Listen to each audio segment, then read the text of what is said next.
Hi readers, this is Jayaprakash. Welcome to Bookman Tamil. இன்னைக்கு வீடியோவில் நான் ஆல்ரெடி ரொம்ப நாள் முன்னாடி படித்த ஒரு புக்கை பற்றி ரிவ்யூ பண்ண போகிறேன். பிகாஸ் அதில் கற்றுக்கிட்ட ஒரு விஷயத்த நான் தினம் தினம் ஃபேஸ் பண்ணுறேன். அது எனக்கு கற்றுக் கொடுக்குற பாடங்கள் எனக்கு ரொம்ப நாள் லாங் டைம் எனக்கு நல்ல ஒரு ஹெல்ப்ஃபுல்லாக இருக்குது. அது என்னன்னா பயத்தை பற்றின ஒரு புரிதல். ஃபியர்ன்ற வார்த்தைக்கான உண்மையான அண்டர்ஸ்டாண்டிங்கை புரிஞ்சுக்கிறது மூலயமா அது எப்படி நம்ம ஹேண்டில் பண்ணலாம், அது வந்து எவ்வளோ விஷயங்கள் நமக்கு கெயின்ஸ் இருக்குது அப்படின்றது எல்லாமே இந்த புக் எனக்கு வித்தியாசமான ஒரு புரிதலை ஏற்படுத்துச்சு.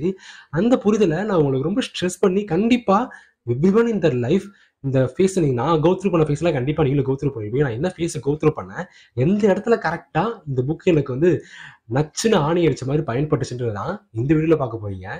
வாங்க வீடியோக்குள்ள போகலாம். காலேஜ் முடிச்சு வெளியே வந்த கொஞ்ச காலத்துல, அதாவது என் கரியரை ஸ்டார்ட் பண்ண டைம்ல நான் ஜாயின் பண்ண ஃபர்ஸ்ட் ஜாப்ல நான் டெய்லியுமே அந்த ஜாப் போறது ஏதோ கத்தி மேல் நடக்கிற மாதிரி இருக்கும். பிகாஸ் ஒவ்வொரு நாள் நான் போட தப்பும் சரி, நான் ஸ்லோவா என் ஒர்க்கை பண்றதும் சரி, நான் என் சீனியர்ஸ் சொல்லி கொடுக்கறத புரிஞ்சுக்கிறதுக்கு டைம் எடுத்துக்கிறதும் சரி, ஏன்னா இன்டைரக்டா ஒரு நெகட்டிவ் ஃபீலிங்லேயே வச்சிருக்கும். லைக் ஒரு பயத்திலேயே வச்சிருக்கும். ஒருவேளை நான் இதை இப்படி பண்றதுனால என்னை வேலையை விட்டு தூக்கிடுவாங்களோ, நான் வந்து ரொம்ப ஸ்லோவா ஒர்க் பண்ணிட்டு இருக்கேனே, என்னோட கொலீக் கம்பேர் பண்ணுறதோட நான் கொஞ்சம் ஸ்லோவாக தான் ஒர்க் பண்ணுறேன், என் கொலீக் கம்பேர் பண்ணுறதும் நான் கொஞ்சம் ஸ்லோவாக அண்டர்ஸ்டாண்ட் பண்ணிக்கிறேன், என்னோட கொலீகை விட நான் இந்த விஷயத்தில் கொஞ்சம் குறையாக தான் இருக்கேன் அப்படின்றத நான் கம்பேர் பண்ணி பார்க்கும்பொழுது ஒருவேளை என்னை வேலையை விட்டு தூக்கிடுவாங்களோ, ஒருவேளை எனக்கு அப்ரைசல் பீரியட்லாம் வரும்போது எனக்கு ஒழுங்கான சேலரி இன்க்ரிமெண்ட் இருக்காதோ, அந்த மாதிரி எல்லாத்தையுமே இன்டைரக்டாக எடுத்துகிட்டு போய் கனெக்ட் பண்ணி அந்த பயம்ன்ற ஃபேக்டாக இருந்துகிட்டே இருக்கும். இது எவ்வளோ நல்லா, இது ஒரு அதிகபட்சம் ஒரு மாதம் 1.5 மாதம் சொல்லலாம். அதுக்கப்புறம் விஷயங்கள் மாற ஆரம்பிச்சு. எந்த விஷயங்கள்லாம் வச்சு நான் பயப்பட ஆரம்பிச்சனோ அதே விஷயங்களை அந்த பயத்து மூலியமா நான் கத்துக்க ஆரம்பிச்சேன்.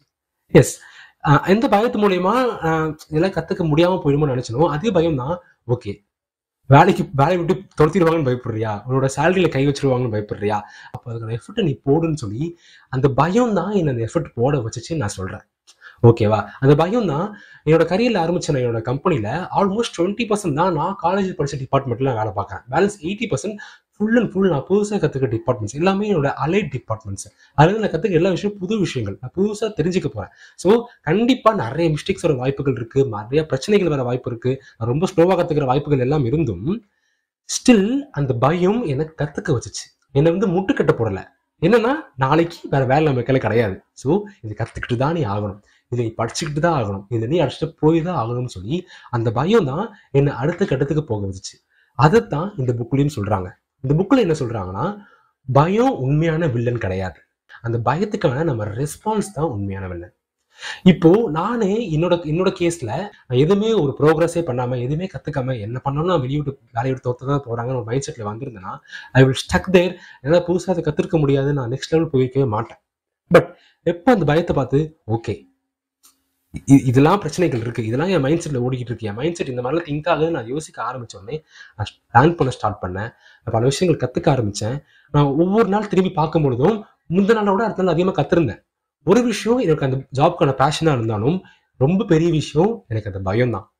ஒருவேளை ஏதாச்சும் ஆயிடுமோ, ஒருவேளை நெகட்டிவா ஆயிடுச்சு என்ன பண்றது, அந்த பயம் தான் எனக்கு ஒவ்வொரு நாளுமே இதை கத்துக்கணும், இதை படிக்கணும், இதை நீ அடுத்து பண்ணணும், இதை இவ்வளவு ஃபாஸ்டா கொண்டு போகணும்னு இதை மூவ் பண்ணிட்டு போன ஒரு டிரைவிங் ஃபோர்ஸா இருந்துச்சுன்னு சொல்லலாம். இதைத்தான் இந்த புக்லயும் நமக்கு சொல்றாங்க. ஸோ இது எல்லாத்தையுமே ஒரே வரியில அடக்கணும்னா மைண்ட் செட் ஷிஃப்ட் அப்படின்ற வார்த்தையை நம்ம பயன்படுத்தணும். நம்ம மைண்டை ஷிஃப்ட் பண்ணணும். மைண்ட் செட் சின்ன வயசுல இருந்து ஒரு மாதிரி பழக்கப்பட்டிருக்கும். ஃபார் எக்ஸாம்பிள், சின்ன வயசுல இருந்து ஒரு ஸ்ட்ரேஞ்சர் கிட்ட பேசாத, யார்கிட்ட தெரியாதவங்க கேட்டு வாங்கி சாப்பிடாத, தெரியாத இடத்துக்கு போகாத, தெரியாத வேலைகளை பண்ணாத, தப்பான விஷயங்களா இருக்கக்கூடிய வாய்ப்புகள் இருக்கான்ட்டு நம்ம பேரண்ட்ஸாலையும் நம்மளை சுத்தி இருக்கவங்களையும் நம்ம சொல்லப்படுறோம். இதுக்கு காரணம் என்னன்னா நம்ம வயசு அப்படி, அது நம்ம அந்த சுச்சுவேஷன்ஸும் அதுக்கேற்ற மாதிரி இருக்கும். ஸோ இதே மைண்ட் செட் வந்து நம்ம லாங் டைம்ல எல்லா இடத்துலையுமே நமக்கே தெரியாம இன்பில்ட்டை அப்ளை பண்ண ஆரம்பிக்கும். புதுசா ஒரு ஆஃபீஸ் போகும்போதும் ஒரு புதுசா ஒரு ஸ்கில் கத்துக்கிறது கூட அது புதுசா இருக்கு, அது முன்னாடி நீங்க பார்த்தது கிடையாது. ஸோ இன்பில்ட்டா நம்ம சின்ன வயசுல புதுசா ஒருத்தரை பார்க்கும்பொழுது வந்த பயம், புதுசா ஒரு விஷயத்த படிக்கும்போது வந்த பயம், புதுசா ஒருத்தர் சாப்பாடு வாங்கி சாப்பிடும்போது வந்த பயம், யாருன்னே தெரியாது அவங்க கிட்ட, அந்த பயங்கள் எல்லாமே இன்பில்ட்டா நமக்கே தெரியாம நம்ம இதுக்கு அப்ளை பண்ண ஆரம்பிக்கிறோம். இதெல்லாம் ஒரு பயமே கிடையாதுன்னு சொல்ல வர்றது தான் இந்த புக்கோட மெயின் கான்செப்டா இருக்கு. ஸோ பயத்தை ரெண்டா இருக்குது. ஒண்ணு ஆக்சுவலா பயம். ஆக்சுவலா சின்ன வயசுல நம்மள யார் வேணா கடத்திட்டு போலாம்னு ஒரு பயம் இருந்துச்சு. அந்த பயம் இஸ் நீடட். ஆக்சுவலா ஒரு தேவையில்லாத ஸ்ட்ரேஞ்சர் கிட்ட பேசுறது தேவையில்லாத விஷயம். அது உண்மையா தேவையான பயம். பிகாஸ் அவன் கொலைக்காரனா இருக்கலாம், கொள்ளைக்காரனா இருக்கலாம், அவன் யாருனே தெரியாது, அவங்ககிட்ட எதுக்கு பேசணும் அப்படின்னு இருந்துச்சு. பட் இப்போ ஆஃபீஸ்ல நீங்க ஒரு பக்கத்து டிபார்ட்மெண்ட் பேசணும் அப்படின்னு நினைச்சீங்கன்னா நீங்க பேசணும். Because that is good for your connection. நீங்க கரியர்ல அடிச்சுட்டு போறதுக்கும் நீங்க அவங்க இருந்து பல விஷயம் கத்துக்கிறதுக்கும் யூ நீடட். நாம இந்த மைண்ட் செட் ஷிஃப்ட்டை கொண்டு வரணும். எதுக்கு பயம் இருக்கணுமோ அதுக்கு பயம் இருக்கணும். மற்றபடி எல்லாத்துக்குமே இன்பில்ட்டா ஆட்டோமேட்டிக்கா நம்ம மைண்டே ஒரு பயத்தை ஏற்படுத்த நம்ம அக்செப்ட் பண்ணக்கூடாது. பிகாஸ் லாங் டேர்ம் நீங்க யோசிச்சு பார்த்தீங்கன்னா எப்போ பயம் மூலியமா ஒரு ஓகே நம்ம படிக்காம மட்டும் நம்ம டீச்சர் அடிச்சிருவாங்க அப்படின்னு சொல்லி நம்ம படிச்சிருந்தோம்னு வச்சுக்கோங்களேன், எக்ஸ்ட்ரா ஒரு லெசன் நம்ம படிச்சிருப்போம். அந்த லெசன்ல இருந்து நமக்கு எக்ஸ்ட்ரா ஒரு ஃபேக்ட் தெரிஞ்சிருக்கும். ஆனா நீங்க யோசிச்சு பாருங்களேன், சின்ன வயசுல இருந்து இப்போ வரைக்கும் எப்போ பயந்துகிட்டு நம்ம புதுசா ஒரு மேக்ஸ் ஃபார்முலா போட்டு பார்த்தோம், புதுசா ஒரு மேக்ஸ்ல ப்ராப்ளம் பண்ணி பார்த்தோம், சயின்ஸ்ல ஒரு விஷயம் பண்ணோம், பிசிக்ஸ்ல ஒரு விஷயம் பண்ணோம், கெமிஸ்ட்ரி ஒரு விஷயம் பண்ணோம்னா அந்த புதுசா பண்ண ஒவ்வொரு விஷயமே நம்மளோட லேர்னிங். பிகாஸ் எப்போ பயம் இருக்கும்னா எப்போ நம்ம ஒரு விஷயத்த முன்ன பின்ன பண்ணாம இருக்கோமோ அப்போதான் பயம் இருக்கும். அப்போ அந்த பயத்தை நான் ஓவர் கம் பண்ணணும்னா அந்த பயத்தை நான் பண்ணணும், அந்த ப்ராப்ளமை நான் போடணும், அந்த கெமிஸ்ட்ரியில இருக்க அந்த ஈக்குவேஷன்ஸை நான் கத்துக்கணும். ஸோ அந்த பயமும் போயிடும், பிகாஸ் எனக்கு பழகிடும். அந்த பயமும் போயிடும், நான் ஒரு விஷயத்தை கத்துக்கவும் செய்வேன். ரெண்டாவது இந்த புக்ல நமக்கு சொல்ற ஒரு பெரிய விஷயம் என்னன்னா, அந்த மைண்ட் செட் ஷிஃப்ட் நடந்ததுக்கு அப்புறம் ஃபியர் தான் நம்மளோட பிக்கஸ்ட் கிரேட்டஸ்ட் டீச்சரா இருக்க போற ஒரு ஆளா இருக்குன்னு இந்த புக்கோட ஆத்தர் நமக்கு சொல்றாங்க. தெரியாத ஒரு இடத்துல ஒரு பயப்படுத்தக்கூடிய விஷயம் தான் இருக்கணும்னு அவசியம் கிடையாது. அது உங்களை முன்னேற்றக்கூடிய, உங்களுக்கு டீச் பண்ணக்கூடிய, உங்களுக்கு தேவையான விஷயங்களை கற்றுக் கொடுக்கக்கூடிய விஷயமா கூட அது தெரியாத இடம் இருக்கலாம். ஸோ ஃபியர்ன்றது ஒரு உண்மையான கிரேட்டஸ்ட் டீச்சர்னு இந்த புக்கோட ஆத்தர் நமக்கு சொல்றாங்க. ஸோ நான் ஆல்ரெடி சொன்ன மாதிரி 2 விஷயங்கள். ஒன்று, ஃபியர் உண்மையான வில்லன் கிடையாது, அதுவை ரெஸ்பான்ஸ் பொறுத்து தான் நம்ம அந்த ஃபியர் எப்படி பார்க்கணும்னு இருக்கு. So we should need mindset shift.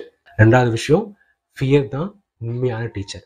நல்லா யோசிச்சு பாருங்க, கண்மூடி யோசிச்சு பாருங்க. நம்ம எப்பெல்லாம் பயந்தோமோ அந்த விஷயங்கள் தான் நமக்கு பல விஷயங்களை கற்றுக் கொடுத்துருக்கோம், பல இடங்களுக்கு முன்னேறியும் சென்றிருப்போம் அப்படின்றது தான் என்னோட கருத்தாகவும் இதில் இருக்கு. அவ்வளோதான், வீடியோ முடிஞ்சிருச்சு. இந்த மாதிரி வீடியோஸ் நிறைய வேணும்னா மறக்காம புக்மேன் தமிழ் சேனலை சப்ஸ்கிரைப் பண்ணிக்கோங்க. உங்க இன்னொரு பார்க்குறேன். பாய்.